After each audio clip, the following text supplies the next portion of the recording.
ಫ್ರೆಂಡ್ಸ್ಗಳು ಆ, ಜಾಸ್ತಿ ನ್ಯೂಟ್ರಲ್ ಪ್ಲೇಸಲ್ಲಿ ಭೇಟಿಯಾಗೋಣ ಅಂತ ಪ್ಲ್ಯಾನ್ ಮಾಡ್ತಾರೆ. ನನ್ನ ಮನೆ ಹತ್ರನೂ ಬೇಡ, ನಿಮ್ಮ ಮನೆ ಹತ್ರನೂ ಬೇಡ, ಆ, ಯಾವುದೋ ಗ್ರೌಂಡು, ಹೋಟೆಲ್ಲೋ, ಆ, ಇಲ್ಲ ಥಿಯೇಟ್ರು,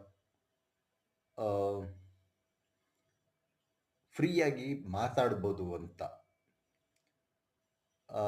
ಫಂಕ್ಷನ್ ಏನಾರಿದ್ರೆ ಬರ್ತಾರೆ ಮನೆಗೆ, ಇಲ್ಲ ಅಂದರೆ ಹೊರಗಡೆನೆ ಮೀಟ್ ಮಾಡೋದು ಜಾಸ್ತಿ ಫ್ರೆಂಡ್ಸನ್ನ. ಅದಕ್ಕೆ ಒಂಥರ